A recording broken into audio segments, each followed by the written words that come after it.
Hello, fanatical elves. This is the Oracle Speaks. I am the Village Elliot, and I'd like to welcome a special guest. It's Sam, the kid Brittain, all the way from Texas. He is joining me to talk about the upcoming battle between the Cleveland Browns and the Cincinnati Bengals. Welcome, Sam. How are you? Good. I'm doing good. All right, let me I'm turn this music down. It's courtesy of Free Sound Music. We are grateful to them for providing the music for our show. They do it every week. It's just really a monstrous organization. They're able to provide it without a royalty. We appreciate that. We do donate to them, and it's just a really great thing. Sam, it's an unusual game. By the way, for those who aren't familiar with the people that we have in our illustrious company. Sam, how old are you, Sam? 16. 16. And I'm 66. So I'm a half a century older than Sam, but I'm just Exactly, absolutely, yeah. I'm delighted that he's followed my example of wearing the sunglasses and the hat. He's a little bit more stylish than I am. I think the ladies are going to go crazy for Sam, rightfully so. He's got everything. He's got the looks, the hair, the voice. He's a really incredible talent. I predict a successful future for him if he chooses to follow the broadcasting business for his career. I'm just really honored to have him on the show, frankly. Um, and despite his young age, he really does have amazing ability and great insight. And I'm just absolutely thrilled to have him on the show. So, welcome, Sam. Yeah, I appreciate being on here. It's fun.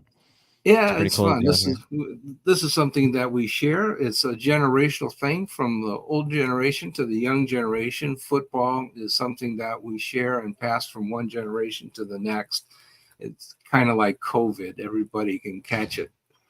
It's a bit of an interesting analogy between the two, but okay. Yeah, and so we want to talk about uh, a special topic. There's an opportunity because the Browns game is meaningless. The playoffs position has been clinched, and I understand that we have locked in the number 5 seed no matter what happens. And I'm not exactly sure how that works out, but anyway, we are told that we are the number 5 seed no matter what. And yet there's an opportunity to prepare for the playoffs, and there are certain players first of all, that we don't want to see. I don't want to see Myles Garrett out there under any condition. I want him to heal up that shoulder and be raring to go for the playoffs. And I don't want to see Joe Flacco at all. Don't want any more injuries to those key persons. I don't think I want to see Amari Cooper out there at all. I don't want to see David Njoku. And by the way, congratulations to David for making his first Pro Bowl team. Much Pretty deserved. A impressive. lot of people have been complaining about David Njoku for no good reason. He's a fine tight end. He's a good blocker and a fabulous receiver. And people have been, certain segments of the fan base, and at any rate, have complained about him for no good reason. I don't know what they're looking at. But anyway, good on you, David Njoku. I've been a fan of yours all the way through your career, even when Freddie Kitchens decided to make you fifth string. You were the only fifth string tight end in the entire NFL, mainly because our general manager at the time wouldn't let Freddie demote you. That was Andrew Barry's decision that you were not going to be demoted, and that was the correct decision.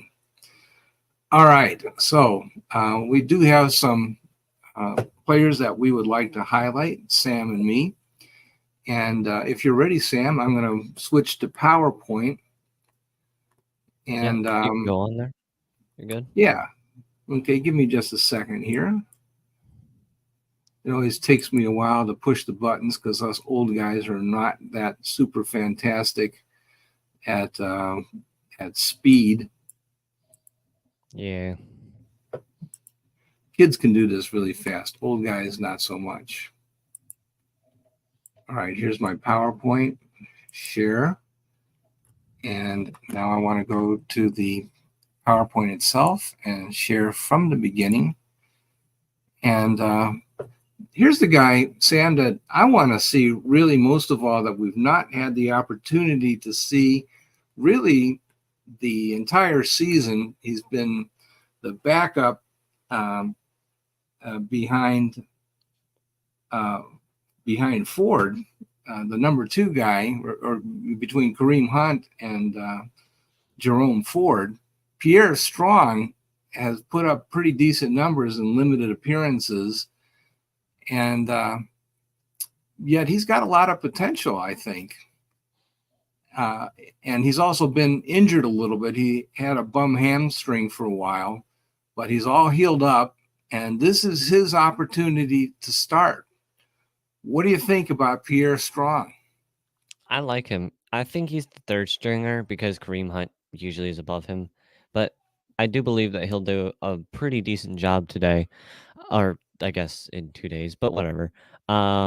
I think he'll do good. I think it'll be a good time for him to show his potential too, because it's always a important thing, especially in the NFL where trades are just so common and being moved around. Like in college football, you just become the backup. But in the NFL, you can get traded, practice squads, third stringers, a million things. And so showing your potential is very important. Even though he won't have the first team offensive line to block for him, he won't have the first team quarterback throwing it to him.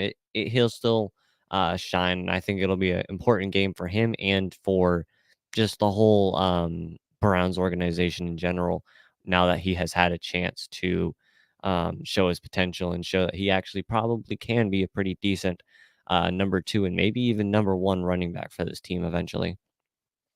Well, yeah, that's interesting that you mentioned that. He actually was traded by the Patriots to the Browns in preseason. We gave up a defensive lineman, Tyrone Wheatley Jr. I don't know if he's even played for the Patriots, but for some reason, Bill Belichick was upset with Pierre Strong Jr., and he got traded to the Cleveland Browns. I don't know what the issue was, but here he is in Cleveland. He's been, as far as I know, a good teammate. The only real issue is that that hamstring was not healthy. But let's talk about what he did in college. He played for that football power at South Dakota State. You know, not quite at the Power 5 level, but nevertheless, he averaged 7 yards per carry in his last year at South Dakota State, ran for 1,673 yards.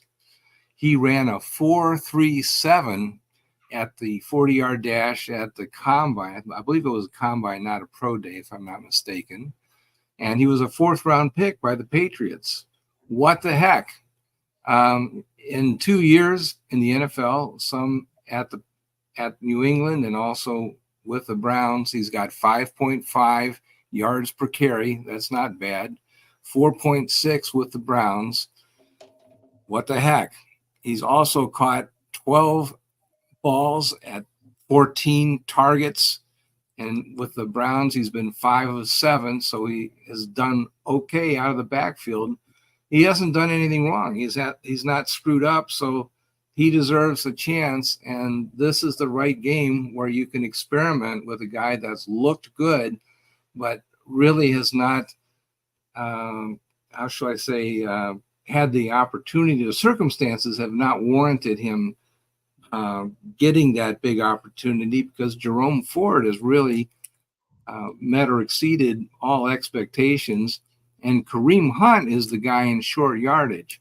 You can look at his stats and say, oh, well, I'm not really that impressed by his stats. But down by the goal line, he is really good at getting positive yardage. So he has a definite role with the team as the short yardage back. And Jerome Ford has been pretty good at breaking off a long run every so often and getting the meat and potatoes for the Browns. And doing as good a job as could be expected for replacing the unreplaceable Nick Chubb. So, let's see what he can do. I think it's a really great opportunity. Oh, Yeah, I believe so. so he's getting his shot. This is the guy that I want to see most of all versus the Bengals. And by the way, the Bengals can't stop the run. They can't stop the pass either. Sam and I were talking before the broadcast that, they gave up too many defensive backs and particularly safeties that they were not able to re-sign in the offseason, particularly Jesse Bates and Von Bell, both of whom were Pro Bowl caliber safeties that they didn't re-sign. Also, Eli Apple was a guy that played corner and was available for almost all the snaps last season. And you don't give up three guys like that and have zero effect in the backfield, even though they have really competent players that stepped up to replace those guys. It's not the same. So what do we have at wide receiver 1? Well, we're not going to have Amari Cooper. I think he's probably going to rest up. What do you think about Cedric Tillman as wide receiver 1 this week? I like him. I was not the biggest advocate for him at the draft. I didn't think he was a good pick. I thought there were better players out there when we drafted him. What my biggest like knock against him when he was drafted was there was the kid out of Michigan State, Jaden Reed, who was still on the draft. He was someone I scouted a lot, and I really liked him, and I thought he would be a better fit for the Browns. But Cedric Tillman has been pretty good. He's been a pretty good receiver. He's big. He's strong. He's more of a type of guy who will like drag a player 10 yards down the field instead of like a Tyreek Hill who's like 5'9". He sprints. He's not 5'9", but I'm just throwing out a short height. Just sprints down the field at 8 billion miles an hour and just burns your DBs. He's more of a guy who will jump up and just shove you out of the way and catch the ball that way. And I think that's an important role in the NFL. I think speedsters are important, but I think Cedric Tillman and the way he's built is also going to be something that'll help him improve over time and be a pretty decent number 2, number 3 receiver for a pretty decent amount of time. I don't think he's going to leave when his rookie contract is over. I think he'll be here for 4 to 5 years after his rookie contract expires. Yeah, that's a good point. In fact, that's a great point. One of my soapboxes on the NFL draft is that Cleveland is not a warm weather dome team that plays in the AFC South. And we ought to stop drafting like we are. And by that, I mean that this is a cold weather football team that plans to play in January and, dare I say, even February. But really, the playoffs are in January in cold weather. And what you want is a guy that's a big physical receiver that can play in cold weather in the AFC North. And that would be somebody like Cedric Tillman. It's not one of these 5'8" speedy guys that runs really fast and changes direction on synthetic turf inside a dome. That's those guys, they can make the team, sure, but that's not really the best fit for the Cleveland Browns. Now, the thing that I didn't like about Cedric Tillman is that he's kind of an old man at age 23. What the Browns' philosophy has been is to take players that are kind of on the young side, that are maybe coming out as a junior, that are age 21, and therefore are going to grow, maybe not be very good as rookies, but are going to mature and become very good in year 2 and year 3 as a professional. And, that's what you're seeing with guys like Grant Delpit, who was not very good in his first couple of years as a defensive back for the Cleveland Browns. But I think Wait, is he year 4 or year 3? I forget. Think But he's anyway, he year wound up, 4. pardon? I think he's year 4. Year 4? Yeah, year 4, he winds up making the Pro Bowl. Everybody wanted to get rid of him. I think it was injured his first year, and his second year, he didn't play very well. And people said, oh, he's fast, but he isn't real good. And he was not a good fit to the Joe Woods offense, and we don't like him. But here he is in the Pro Bowl because why? Players get better as they mature, as they learn more about the playbook. That's what happens, especially is true of quarterbacks, although fans have a hard time believing that. They believe that their best year is their rookie year. That's not true. But wide receivers also tend to get better as they mature. Tillman is closer to being a finished product because he's drafted at age 23, but he is that big physical receiver, and we want to see him perform even as a rookie. And but he had, all the tools that you want to see for a receiver in the AFC North. So I like him. I want to see him step up. He did not get really good treatment from the Browns quarterbacks in the beginning of the season. It was kind of reminiscent of Baker Mayfield and Donovan Peoples-Jones and Odell Beckham Jr., where Baker wouldn't throw to those guys for periods of time. And the Browns quarterbacks were not throwing to Cedric Tillman until about mid-season. And then he really started to take off when Joe Flacco came to town, and he's doing pretty well now. And I think I want to see him continue. It's important for him to play and continue that trend of development. So, okay, are we ready to move on, or you want to have more rebuttal we can move about on, Cedric? I think we're good. Yeah, okay. I think we're about it's about break time, I think. Is it? It's close. Oops, here we go. Yeah, I want to talk about, this is also from the Browns website. They support a lot of initiatives that are designed to help the community.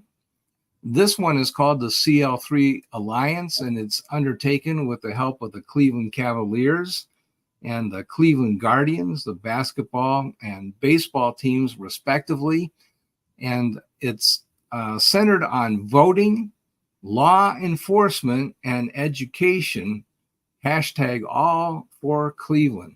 Okay, that's something that I think is pretty universal, pretty obvious that communities like Cleveland need. They need people that will be interested enough in the city affairs to vote. Doesn't matter whether it's Democrat, Republican, or independent, but we need to get people to get out and vote. We need people to support law enforcement. You can't have a community unless you have support for the men in blue. They're out there supporting us, the fans. Every football game, we're grateful for that. And we also need to have education. There are no football players, no football teams at college or even high school without law enforcement. Our communities need good law enforcement, and the sports teams know this, and they want to partner with law enforcement to promote good relations in the community. I think it's a very good and well thought out initiative. And I'm just reading from the website now that the vision is to support growth, equity, and well-being of all our local communities, improve relations between law enforcement and its citizens, encourage nonpartisan voting, education, and participation, increase equity in education for everyone. Okay, what could be more important than that? You can support this and other initiatives by the Cleveland Browns on the Cleveland Browns website. Okay, Sam, you got anything to add about this? Not really, no. I think you said it all well. All right. Fantastic. And now we have some time. Oh, we have our own commercial, the Fanatical Elves Network. We have a free giveaway. This is on our Twitter posts, Twitter page.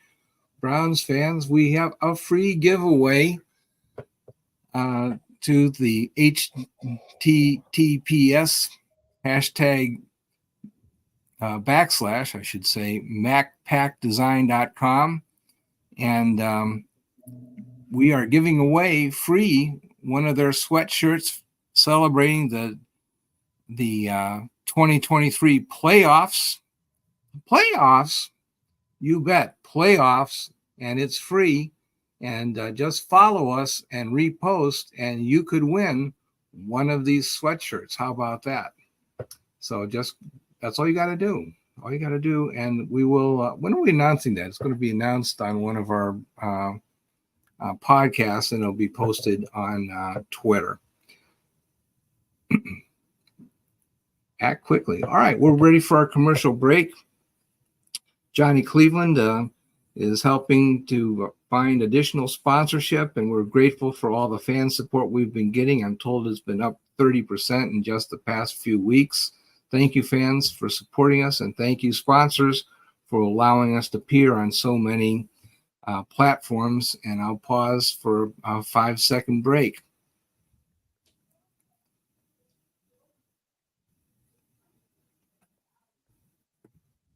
And we're back. Yeah, it was 5 seconds for our time, but on some of the platforms like Apple Podcasts and some of the others, it was a couple minutes of commercial time. So buy all those products. Definitely support our program. We're very, very grateful for that. A couple other players, Sam.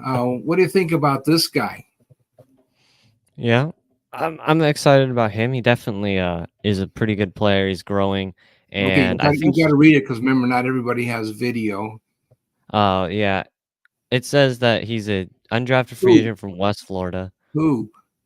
D'Anthony Bell, D'Anthony and he Bell, made the number team an 37. amazing starter for the second half, ran a 4.51 on his pro day, and I think he's been improving week to week, basically, is what it feels like. And I think it's important to continue to develop him and to continue to keep him on as a part of this team because his position is a pretty tough position to play.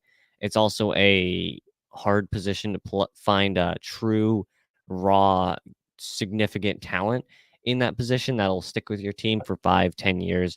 And I think he's going to be a good player for 5 to 6 years on this team. And I think he's going to be definitely a key contributor for a while. He'll be like a Denzel Ward and kind of be like that lockdown player who will spend a lot of time on the field and will also be a big leader in the locker room too. I think he's just an important player for the Browns organization right now.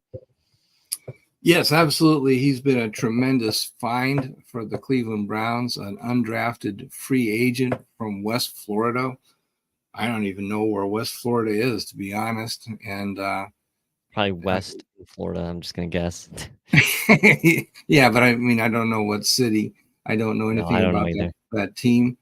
But I do know that D'Anthony Bell has been a tremendous player. He actually came to the team last year, played mainly special teams, and substituted as a safety, and has just really impressed the coaches. They really like him a lot, and so he's been more than capable. You know, we have had veteran safeties back there, but he's stepped up when the Browns have had injuries, and I believe Juan Thornhill will be available and will start alongside D'Anthony Bell. But we also have not just one, but two free agent safeties that have performed very well. And what about this guy? Let me flip to the next slide for those who have video, namely YouTube.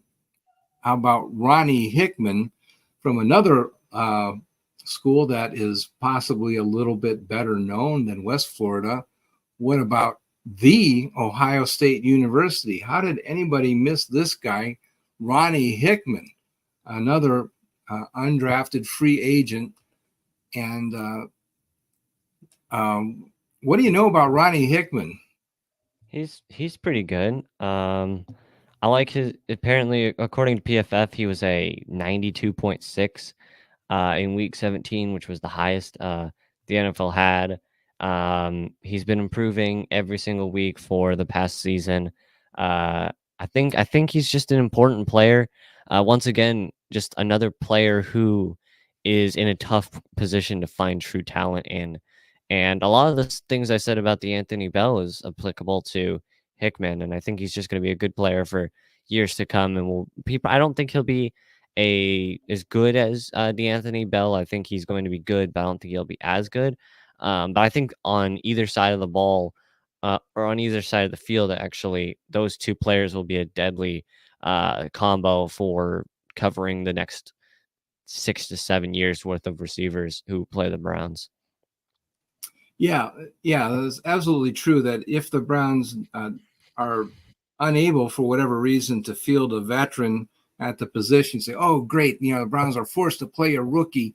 Well, this rookie can actually play and can take the ball away from your team if you're the Cincinnati Bengals. So nothing is lost if Ronnie Hickman winds up playing safety for the Cleveland Browns. I think it's amazing that he made it through the draft without getting selected. It didn't make any sense to me at the time. I really can't explain it, but there he is. Ronnie Hickman, a Cleveland Brown, didn't have to travel very far, just a 2-hour drive from Columbus to Berea. There he is. Also, I wanted to mention, I am the Oracle. I predict things, and one of the things that I have been espousing that is not a popular or well-established position within the NFL is that I believe that it is better to have an open roster spot for an undrafted free agent or two rather than taking somebody in the 7th round, because that kind of clogs up the roster and you don't know that the 7th round pick is any good. If you have an open roster spot, you can try the player out there, and if you don't like him, you get rid of him, put him on the practice squad or something, and try somebody else. And I couldn't cite any better example than Ronnie Hickman and DeAnthony Bell. What if we'd have had 2 7th round draft picks? And you say, oh boy, we can draft these, 2 guys to play safety for us or play whatever position. And, wouldn't that have been great? Well, if you had had those guys, then you might not have given chances to Hickman and Bell, and they don't make the roster. They get waived at cut down time and they wind up with some other team, and you keep these, I put godforsaken round 7 draft picks, because you just won't psychologically bring yourself to cut a 7th round draft pick in favor of an undrafted free agent. You hang on to that round 7 draft pick because you have that perception of value. But it's better to have an open roster spot and audition several players until you find one that you like. You bring in other words, in summer camp, you have maybe 10 players that are competing for that roster spot. Whereas when you draft somebody, you have one and only one player that is that 7th round draft pick, and that he's going to occupy that draft pick. It is not competed really like that open roster spot. So I'm not in favor of drafting players at all at round 7, because you don't have as great a confidence in your ability to find somebody at that level. They're not that much better than the average undrafted free agent. So yeah, I don't want to draft people in the 7th round at all. Just trade those things away. Let me have 10 undrafted free agents and let me pick the best one that I can find in order to replace that round 7 guy. So that's one of my soapboxes. I think it's stupid to draft people in the 7th round. This guy is way better than being stuck with a guy that you would draft in round 7. Sorry about that. That's just what I think. No, it's pretty smart, actually. It makes sense. And yeah, you don't even want to know what I'm thinking about doing for the next draft. In fact, we've been asked to contribute for an article for the Browns' needs in the next draft. And what I think, a lot of people think, oh my God, we need to have draft picks because we traded away everything for Deshaun Watson. But I don't know. Should I give away what my strategy is? I'd hide it. I'd keep it hidden. Well, I'll tell you. I'll say it again, probably several times. But I think when you've got a crowded roster like the Browns have, they've got all these players that are coming back from IR, and you really don't want to cut these guys in favor of these late round picks. I think what you should do is actually trade them away for better draft picks in 2025 when you actually will need the draft picks. In other words, why do you want to cut players that you really want to hang on to in favor of these guys that you don't know if they can play or not, and wind up taking salary cap hits for losing the players altogether? So if you don't actually have vacancies on the roster, don't draft players and cut players that you don't want to cut. Trade, in other words, let's say you have a 4th round pick. Well, trade that 4th round pick for a 2025 3rd round pick. And then, when that rolls around, it's better to have that 3rd round pick than the 2024 4th round pick. It'll be better when that time comes around to have that extra pick when you need it. And 2025 is when the Browns are going to need that pick. They don't actually need it in 2024. They have guys like Jack Conklin coming back. Why draft an offensive lineman in the 6th round and then cut Jack Conklin and have to pay him? That doesn't make any sense. But okay, we'll talk about that more later. I think we've really covered a lot of ground today, Sam. Yeah. I think this game will be fun to watch. I think it will be kind of an offensive slugfest because the Bengals can't play defense. We didn't talk about Jeff Driscoll. We talked about that in some earlier shows. If you haven't seen him this week, he is the starting quarterback. He's a former Bengal. He's a guy that was a kind of a combine freak. He's bounced around the league for 7 or 8 years. He knows how to play quarterback. Not familiar with the Browns roster, but he does know the Stefanski offense because he's played for the same coaching tree. So he knows a lot of the playbook. I think it'll be an interesting game. I think it will be a pretty good game too. All right. Well, thank you for appearing, Sam. For his appearance on the Oracle Speaks, Sam will receive a check for $25,000. I wish. It's a lot of money. Yeah. Okay. Yeah, I wish, but okay. We'll talk to you again next time, Fanatical Elves. Thank you for tuning in, and go Browns.